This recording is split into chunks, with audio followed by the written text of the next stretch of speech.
സംഗതി. If you are failing to share your vision as a filmmaker, on the editing table you will end up with making 10 films. In a professional setup, we must focus on the synergy. But my doubt is that, isn't it filmmaking an expression of director? ഒരു സിനർജിയെ പറ്റിയിട്ടായിരുന്നു നമ്മൾ കഴിഞ്ഞ തവണ ഒരു teeming അപ്പിനെ പറ്റിയിട്ടും അതിൻ്റെ ഒരു എനർജിയെ പറ്റിയിട്ടും അത് ഐഡിയാസ് കോൺട്രിബ്യൂട്ട് ചെയ്യുന്നതിനെ പറ്റിയിട്ടൊക്കെ അന്ന് സംസാരിച്ചിരുന്നു. അപ്പോൾ ചോദ്യം വളരെ വ്യക്തമാണ്, വളരെ സ്പെസിഫിക്കുമാണ്. ഇതൊരു ഡയറക്ടറുടെ എക്സ്പ്രഷൻ അല്ലേ സിനിമ? സത്യത്തിൽ ഈ ചോദ്യം വളരെ ഞാനൊക്കെ പഠിക്കാൻ തുടങ്ങുന്ന സമയത്ത് അന്ന് വളരെ പ്രശസ്തനായ ഒരു ഇന്ത്യൻ ഫിലിം മേക്കർ പറയണ്ടായ I am the Hitler of my cinema.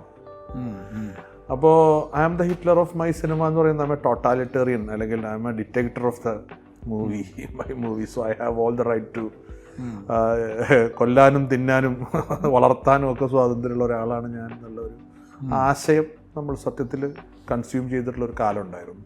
പക്ഷെ അന്ന് അത് ഇന്ന് നമ്മൾ എത്തി നിൽക്കുന്ന ഒരു പോയിന്റിനെ പറ്റിയാണ് ഈ സിനർജിയെ പറ്റിയിട്ട് പറയേണ്ടായത്. അപ്പോൾ എനിക്ക് തോന്നുന്നത് അതിലേക്ക് നേരിട്ട് കടക്കാമെന്ന് തോന്നുന്നു ഒരു ആൻസർ എന്നുള്ള നിലയിൽ. എന്തായാലും ഞാൻ ഈ ചോദ്യം ചോദിച്ച ആളോട് പിന്നെ എഴുതിയിട്ടുണ്ടായിരുന്നു ഞാൻ പെട്ടെന്ന് തന്നെ മറുപടി പറയാമെന്നുള്ളത്. പക്ഷേ അറിയാലോ, ഇപ്പോൾ ഒരു വളരെ സഞ്ചാരങ്ങൾ കൂടുതലുള്ളൊരു സമയമായതുകൊണ്ട് അത് ഇച്ചിരി ലേറ്റായി എന്നുള്ളൊരു കാര്യമുണ്ട്. ഈ ഒരു സംശയം ഒരു ആസ്പിറൻ്റ് ലെവലിൽ തോന്നും. കാരണം നമ്മൾ ആ കരിയറിലേക്ക് കടക്കുന്നതിന് മുൻപ് ഉള്ളൊരു ഘട്ടത്തിൽ നമ്മളിതൊക്കെ വായിച്ചറിഞ്ഞിട്ടുള്ള ഒരു കാര്യങ്ങൾ മാത്രമാണല്ലോ. അപ്പോൾ ഇപ്പോൾ ഈ പറഞ്ഞതിൽ തന്നെ ഈ ഹിറ്റ്ലർ ഓഫ് മൈ സിനിമ എന്ന് പറയുന്ന കാലത്തും അങ്ങനെ ഹിറ്റ്ലറാവാനൊന്നും പറ്റിയിട്ടുണ്ടാവില്ല. അതൊരു അലങ്കാരത്തിന് പറയാം എന്നുള്ളത് മാത്രമേ ഉള്ളൂ. കാരണം നമ്മൾ ഈ സിനർജി എന്ന് പറയുന്നതിൻ്റെ കാര്യത്തിൽ ഇപ്പോൾ എനിക്ക് ഇപ്പം നമ്മൾ ഒരുമിച്ച് ചെയ്യുന്നൊരു കാര്യം ഉണ്ടാവും. ആ ഒരു കാര്യത്തിൽ എൻ്റെ ഒരു വിഷന് വേണ്ടിയിട്ട് സിബി എന്തുമാത്രം കോൺട്രിബ്യൂട്ട് ചെയ്യുന്നു എന്ന് പറയുന്നൊരു ഏരിയയിലാണ് ഈ സിനർജി ഉണ്ടാവുന്നത്. അപ്പം cinema is always A collaborative art.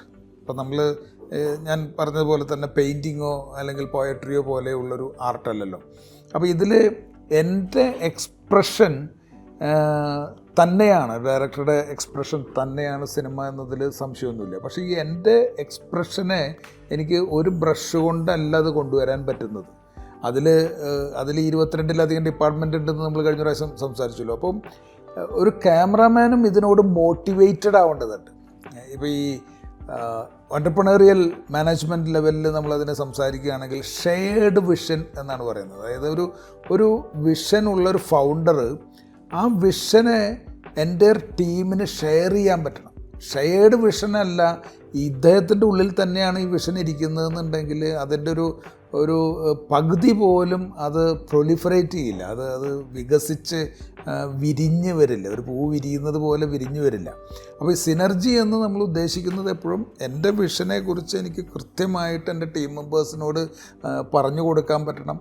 അവർക്ക് ആ ഭാഗം നിർവഹിക്കുന്നതിൽ അവർക്കൊരു ആവേശമുണ്ടാവണം. അങ്ങനെയാണ് വരുന്നത്. അല്ലാതെ എൻ്റെ വിഷനെ അത് ബാധിക്കുന്നില്ല. ഏത് പുസ്തകത്തിലാണെന്ന് എനിക്ക് ഓർമ്മയില്ല.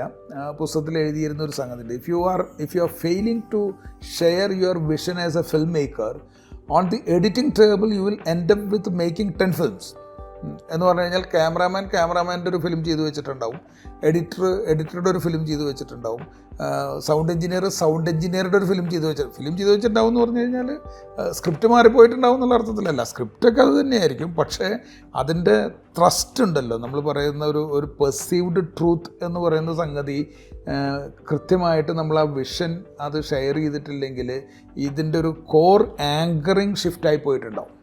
അപ്പോൾ അതുകൊണ്ടാണ് U will end up with making 10 films എന്ന് പറയുന്നത്. അപ്പോൾ ഒരു ഡയറക്ടറുടെ എക്സ്പ്രഷൻ മാറിപ്പോവുകയോ അത് വേറെ ആരുടെ എക്സ്പ്രഷനായി മാറുകയോ ഒന്നുമല്ല. എൻ്റെ വിഷൻ കൃത്യമായിട്ട് ഞാൻ ഷെയർ ചെയ്തിട്ടുണ്ടെങ്കിൽ, this is what I want എന്ന് കൃത്യമായിട്ട് കമ്മ്യൂണിക്കേറ്റ് ചെയ്തിട്ടുണ്ടെങ്കിൽ അവരെല്ലാവരും അത് തന്നെയാണ് കോൺട്രിബ്യൂട്ട് ചെയ്യുക. അത് കോൺട്രിബ്യൂട്ട് ചെയ്യുന്നതിൽ ഒരു സിനർജി ഉണ്ടാവും. ദെൻ ദിസ് 1+1 becomes 11, നോട്ട് 2 എന്നുള്ളതാണ് ഞാൻ ഉദ്ദേശിച്ചത്. അത് ചില കാര്യങ്ങൾ നമുക്ക് അനുഭവിച്ച് കഴിയുമ്പോഴേ മനസ്സിലാവുള്ളൂ. നമ്മൾ പണ്ട് തന്നെ പറയുക ഈ ഏട്ടിലെ പശു പുല്ല് തിന്നില്ല എന്നുള്ളതാണ്. അതുപോലെ ഇപ്പോൾ പറയേണ്ട ഒരു കാര്യമാണ് ഇൻസ്റ്റയിലെ പശു ചാണടില്ല എന്ന് പറയേണ്ടി വരും. അപ്പോൾ നമ്മൾ ഈ ഒരുപാട് ഇൻഫർമേഷൻ ഇങ്ങനെ കേട്ടിട്ടുള്ളതിൽ അനുഭവിക്കാതെ നമുക്കത് ചിലപ്പോൾ മനസ്സിലാവില്ല. And this doubt is always there with every aspirant who has started just level 1 level 2 എത്തുന്നവർക്കൊക്കെ ഉണ്ടാകാവുന്നൊരു സംശയമാണ് എൻ്റെ എക്സ്പ്രഷൻ അല്ലേ എന്നുള്ളത്.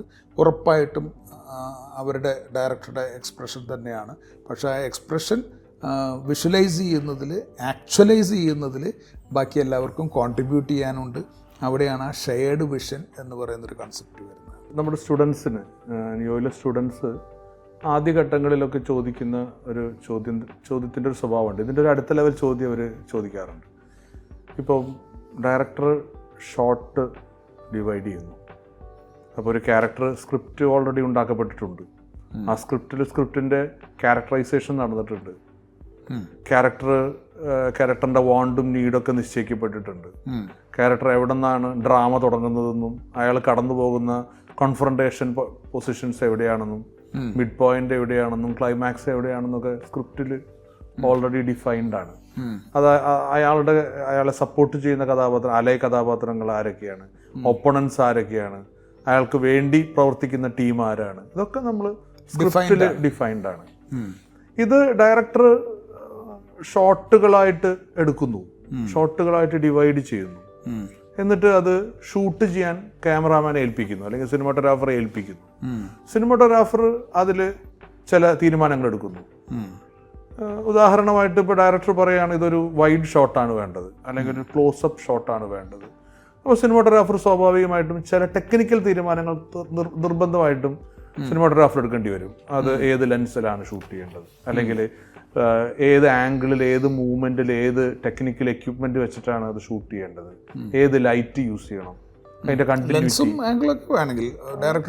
തീരുമാനിക്കാം. അപ്പോൾ ഈ ഒരു തീരുമാനം, ഇതെല്ലാം ടെക്നിക്കലായിട്ടുള്ള തീരുമാനങ്ങളാണ്. അപ്പം നമ്മുടെ ഈ എക്സ്പ്രഷൻ എന്ന് പറയുന്നത് ഒരു വിഷനും കൂടിയാണല്ലോ. അപ്പോൾ ആ വിഷൻ സിനിമാറ്റോഗ്രാഫറിലേക്ക് എക്സ്ചേഞ്ച് ചെയ്യുമ്പോൾ അയാളുടെ തലയിൽ ആക്ച്വലി ടെക്നിക്കിന്റെ അപ്പുറത്ത് ആ വിഷനെ എങ്ങനെയായിരിക്കും ഹോൾഡ് ചെയ്യുക എന്നുള്ളതായിരിക്കും എനിക്ക് സ്റ്റുഡൻസിൻ്റെ അടുത്ത് നിന്ന് കിട്ടിയിട്ടുള്ള പ്രധാനപ്പെട്ട ഒരു എക്സ്പ്രഷനെ എങ്ങനെ ഹോൾഡ് ചെയ്യാണ്. ഇപ്പോൾ ഒരു ഉദാഹരണം പറഞ്ഞാൽ, ഇപ്പോൾ ഒരു ക്യാരക്ടർ ഒരു പ്രത്യേക അവസ്ഥയിലാണ്, ഒരു പ്രത്യേക സ്റ്റേറ്റിലൂടെ കടന്നു. ഒരാൾ ഗിൽട്ട് അടിച്ച് നിൽക്കുകയാണ്, അയാൾ ഫാദറിന്റെ മുന്നിൽ, അച്ഛന്റെ മുന്നിൽ ഗിൽറ്റ്. ഇപ്പൊ അങ്ങനെയുള്ള സിനിമകൾ നോക്കിട്ടല്ലോ, ഇപ്പൊ സ്ഫടികം പോലുള്ള സിനിമ, അല്ലെങ്കിൽ കിരീടം പോലുള്ള സിനിമ. ആ സമയത്ത് സിനിമാറ്റോഗ്രാഫർക്ക് മാഗ്നിഫിക്കേഷൻ ഒക്കെ, അല്ലെങ്കിൽ ലെൻസ് ഇതാണ് വെക്കേണ്ടത്, അല്ലെങ്കിൽ ക്യാമറ, ഇതൊക്കെ ടെക്നിക്കൽ തീരുമാനങ്ങളാണ്. പക്ഷെ ഈ ഡയറക്ടറുടെ വിഷനിലുള്ള ആ ഇമോഷനെ, ക്യാരക്ടറിന്റെ ഇമോഷനെ സിനിമാറ്റോഗ്രാഫർ എന്നുള്ള നിലയിൽ എങ്ങനെയായിരിക്കും നമ്മൾ റിസീവ്? അവിടെയാണ് സിനിമാറ്റോഗ്രാഫർ എന്നുള്ള ഡിസൈനർ ഉണ്ടാവുന്നത്. അപ്പം നമ്മൾ സാധാരണ പറയും ഈ look and feel of the film എന്ന് പറയും.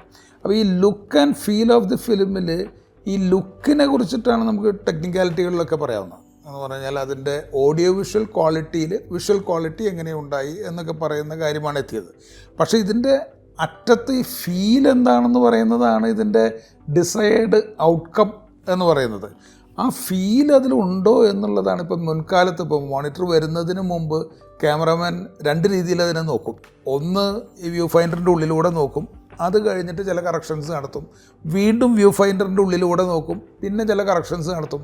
അപ്പോൾ ഈ വ്യൂ ഫൈൻഡറിൻ്റെ ഉള്ളിലൂടെ ക്യാമറമാൻ നോക്കുമ്പോൾ നോക്കുന്നത് ഈ ഓഡിയൻസ് എങ്ങനെയായിരിക്കും ഇത് കാണാൻ പോകുന്നത്, ഓഡിയൻസ് എങ്ങനെയാണ് ഇത് പെർസീവ് ചെയ്യാൻ പോകുന്നത്. അപ്പോൾ ഈ വ്യൂ ഫൈൻഡറിൻ്റെ ഉള്ളിലൂടെ നോക്കുന്ന ക്യാമറാമാൻ എന്ന് പറയുന്ന ആൾ actually member of the audience ആണ്.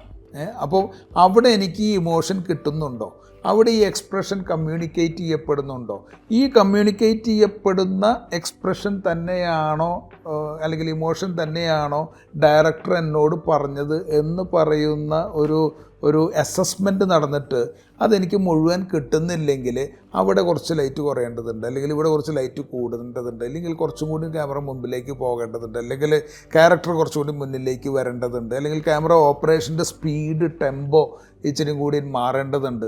ഇങ്ങനെയുള്ള എൻ്റെ കയ്യിലുള്ള ടെക്നിക്കൽ പാരാമീറ്റേഴ്സിനെ വെച്ചുകൊണ്ട് ആ പറഞ്ഞ ഡയറക്ടർ എന്നോട് പറഞ്ഞ ഇമോഷൻ ഞാൻ പെർസീവ് ചെയ്ത ഇമോഷൻ എനിക്ക് പ്രേക്ഷകന് ഈ ഫ്രെയിമിൽ കൊടുക്കാൻ പറ്റിയിട്ടുണ്ടോ എന്നുള്ളതാണ് സിനിമാറ്റോഗ്രാഫറുടെ challenge. Brilliant answer. It's a brilliant answer. Very good.